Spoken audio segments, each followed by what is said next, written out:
Have you ever felt like your life no longer has meaning? Like everything you once dreamed of has shattered into 1,000 pieces? So, this story is for you. And believe me, you're not alone. Before we continue, I invite you to subscribe and hit the notification bell so you don't miss more stories that will touch your soul and remind you that God is still working miracles. Yes, right now, click it.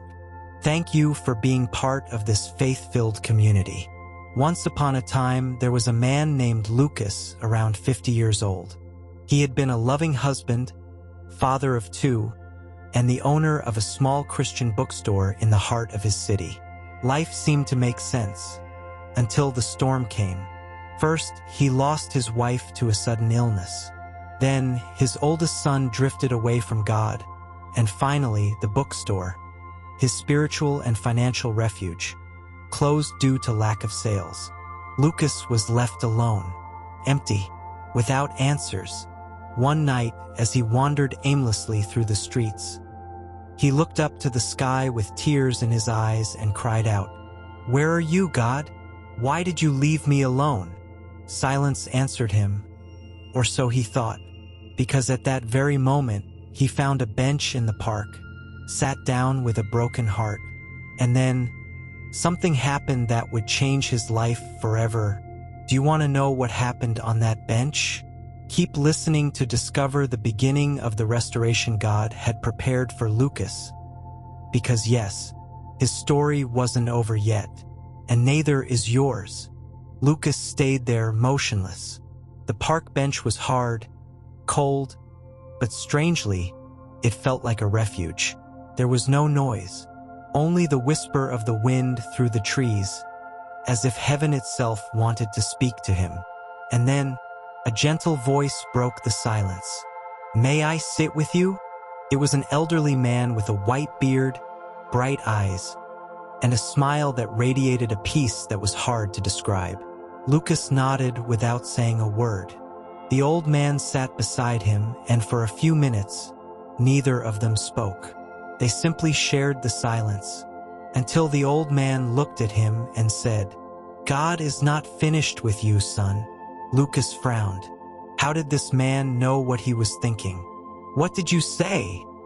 he asked, his throat tightening. "You heard me. It doesn't matter what you've lost. It doesn't matter how broken your life may be.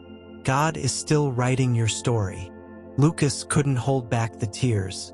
For the first time, he felt understood. He realized he wasn't as alone as he thought. "But what if I don't have any strength left?" he whispered. The old man reached out, placed his hand on Lucas's shoulder, and said firmly, "Then let God have the strength for you. If you've ever felt like you can't go on, let me tell you something, you're not alone either. God is with you right now. And if you believe this message could touch someone's heart, please share it. And if you haven't yet, subscribe now to keep receiving these stories that remind us faith can change everything. What will Lucas do after this unexpected encounter? Lucas didn't know if it was real or if he was dreaming, but something in his heart was stirring. A spark, a small flame he hadn't felt in a very long time. "Who are you?" he finally asked. The old man smiled gently. "Just a messenger. But the message isn't mine. It's from someone who loves you more than you could ever imagine." Lucas lowered his gaze. His heart was broken, full of doubts, pain, and guilt. "I've failed. I lost my faith. I walked away. I have nothing to offer God." The old man looked him in the eyes and said, "Did you know that some of the greatest chapters in the Bible were written after the biggest failures? David sinned, and yet he was called a man after God's own heart. Peter denied Jesus, and still became a rock for his church. Paul persecuted Christians, and later wrote much of the New Testament." Lucas was speechless. He had never seen it that way. "So, can I still be part of God's plan?" he asked, his voice trembling. "Not only can you already are," the old man replied. "God doesn't write perfect stories. He writes redeemed ones. and yours is only halfway through the book. You who are listening right now, maybe you feel like you've failed, like it's too late, like God is done with you. But that's not true. As long as you are breathing, God is still writing. Give this video a like if it touched your heart, and leave a comment saying, "Lord, don't let go of my story." And don't forget to subscribe for more messages that will lift you up when you need it most. Lucas looked at the old man, his eyes still filled with tears, but now with something new, hope. "What do I do now?" he asked. "I have nothing, no strength, no purpose. Everything I was is gone." The old man smiled again, with that smile that seemed to come from somewhere beyond, and then he said a phrase Lucas would never forget. "Start with what you have, and what you have is a heart that still beats. God can do wonders with that." In that moment, a white dove flew right in front of them and perched on the nearest branch. Lucas watched it in silence. Coincidence? Or a sign? The old man slowly stood up from the bench and adjusted his coat. "It's time to go home," he said, "but not to a house of bricks, to the home of your faith. God doesn't need you to have everything in order, just to come back." Lucas blinked, moved. He stood up too, but when he turned to thank him, the old man was gone. Where did he go? How did he disappear so fast? He looked around, nothing. Only the echo of his words remained in his heart. God is still writing your story. Maybe this story isn't just about Lucas.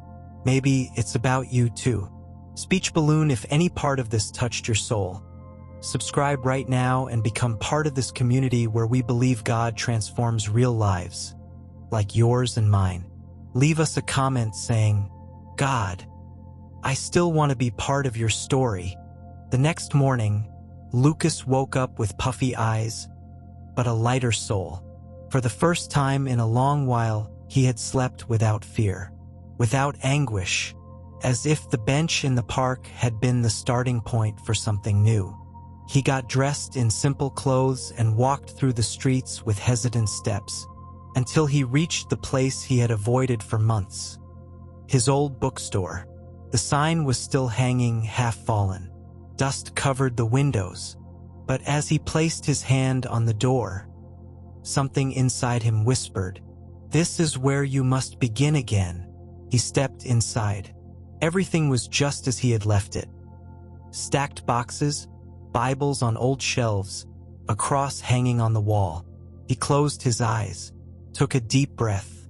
"God, if you still want to use me, here I am." And in that moment, something supernatural happened. A small boy, around 8 years old, was walking along the sidewalk. When he saw the door open, he stopped. He peeked inside and, with a sweet voice, asked, "Do you sell books about Jesus here?" Lucas, heart pounding, smiled for the first time in months. "Yes, we sell hope here. Sometimes going back to the place where everything broke is exactly where God begins to restore." Have you ever felt like your place of pain could become your place of purpose?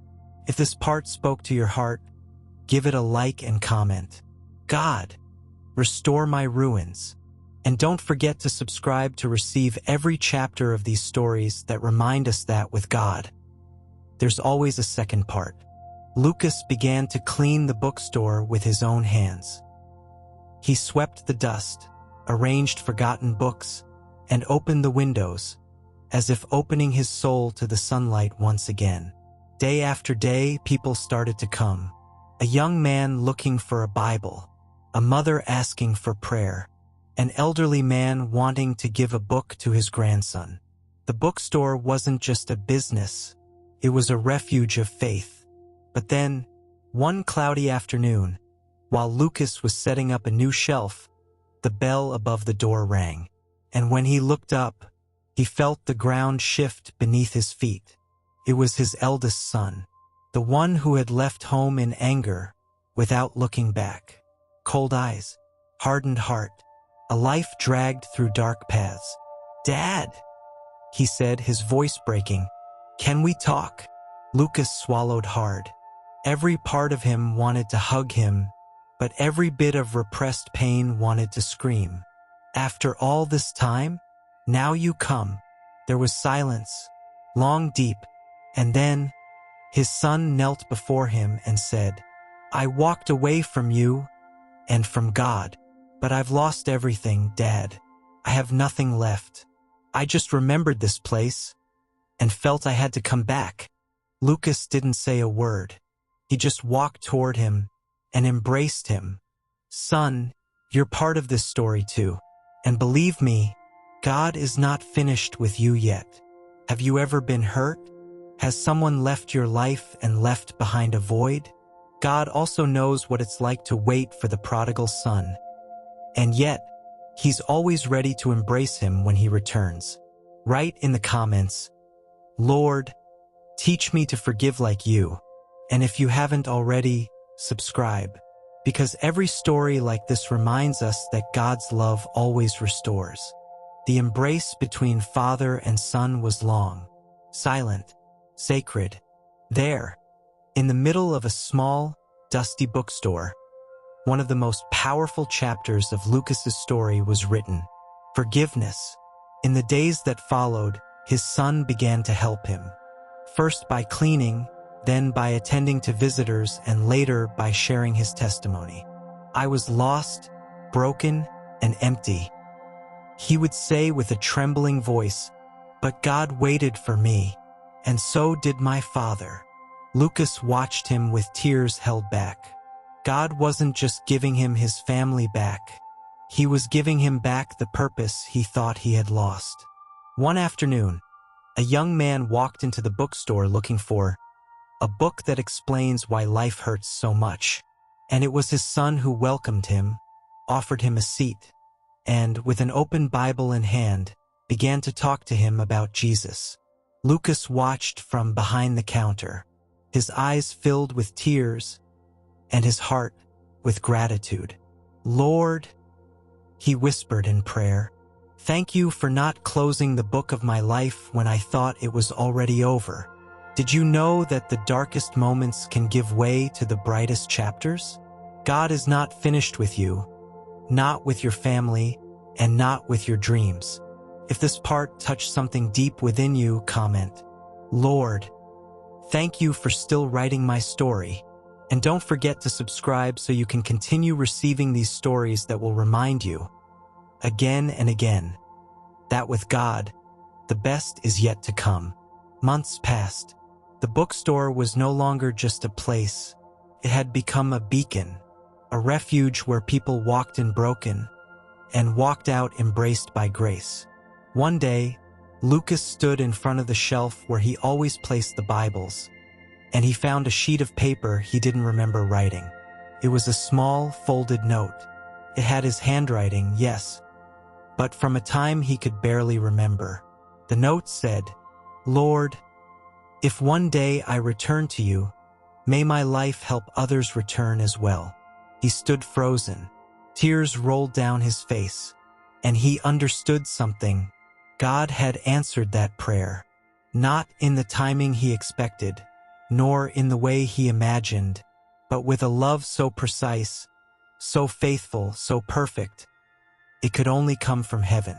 He walked over to the window and saw his son laughing with two children who had come looking for Bible stories. He smiled. Lord, thank you, because when I thought my story had ended, you had only turned the page.